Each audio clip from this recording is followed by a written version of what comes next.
Whoa, well, here we are. I haven't seen you guys since Mexico, and here we are back talking a Page and Trey album. A follow-up to the December album they did now a few years ago, I guess it was, and this one titled January. It's a pretty quick, easy listen, just 8 songs, 30 minutes long. The longest song on the whole album's like 5.5 minutes, around there, 5:38 actually. Shortest one around a minute and a half. And then some of them feel like they maybe had a Page feel to it. Some had a Trey feel to it. I'm sure they were co-written. There's a couple of songs, maybe a couple of songs that could somehow find their way to the stage with Phish performing. At least one song kind of could use a band. I think like, oh yeah, I think the band could do this one. Maybe perhaps we'll see this in the future. So we get started with one of the songs that maybe sound like a Page song, I think, Euphonic Cocoon. It was an instrumental, and, it did feel like it needed a little more, though. Like, it was a good song, but it just, it didn't have just wasn't a lot to it there. It sounded nice while it lasted. Again, it was pretty short. Most of the songs are all fairly short. And this one left me wanting a little bit more. Not that it was a bad song, a decent start to the album. It wasn't just like, oh boy, here we go again. So, Dancing in Midair, just the title of that song. I was like, this one has Trey written all over it. And of course it did. Still getting the Trey vocals that I think a lot of people aren't necessarily in love with. Other than Trey, he seems to really love it.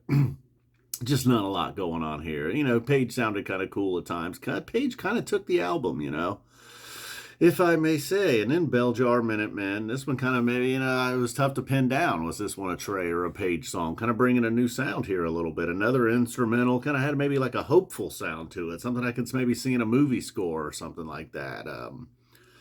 So even overall, if I don't like it, most of the songs I did actually like. And I'm just on one listen. Most of the time on a first listen, I don't, there's not a whole lot I like on the very first listen. You need to listen to it a few times. And I think on a first listen, man, I'm giving this album a thumbs up. I guess I should just say that and get that out of the way, because there was a couple stinkers on here. And then the Life-Saving Gun, one of the songs they released on YouTube, got a preview of it. And this is one that, I could see with Fishman and Gordon in there, them turning, maybe it's like, it kind of sounds a little bit like songs they've written over the last 5 or 6 years, I guess. Maybe even going back 10 years now. So, Life-Saving Gun, lyrically, who, I don't know. I don't really care too much. I don't look too deep into whatever they're singing about, especially when it's Trey. I don't know. I just try to block it out, to be honest with you.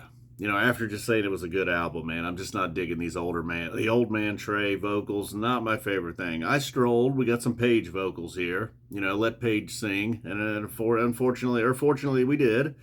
And it was okay, okay to good, actually. Had a nice little build to it. But again, kind of like maybe the first song on the album. That was the problem with the songs that had the kind of Page sound to them. It's like, maybe they just need a little bit more. This one, perhaps I Strolled along with the Life-Saving Gun. Maybe another one that could end up on stage with Phish at some point. This was the longest song on the album, 5:38.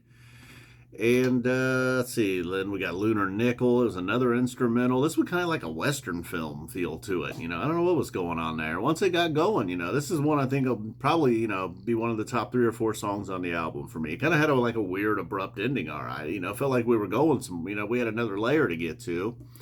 That was not the case. And then Monometric Flame, that was the second to last song on the album. It's just not a lot going on there. I don't know what they were doing there. It was a weird song. Luckily, it was only a minute and a half long. It ended. Then Ambrosia Fire, more cool work from Page. The songs that were, maybe, leaning on the okay to not so good side, Page would kind of, come through. And there was something in there. Each song had a little something. There's just been a lot of Phish songs and the most recent stuff anyhow. Again, I say most recent, but going back 5, 6, 7 years. Even going back 10 years, maybe. I don't know. There's just like a lot of rock and roll songs written, like Blaze On, No Men in No Man's Land. Like Sigma Oasis has turned into a heater, but, again, that's nothing too crazy there. It's not like we haven't heard songs like that before. All the soul songs, man. It's like, yeah. But there was some stuff on here. It's like I haven't quite heard stuff like this before. That Euphonic Cocoon, very original sound to it. The I Strolled, I think. I'd like to see I Strolled, maybe more so than any of them. And then Lunar Nickel, maybe the sleeper. All right, guys, I've went on long enough for a surprise 8-song, 30-minute Trey and Page album. Boom, we are out of here. Thanks for tuning in, and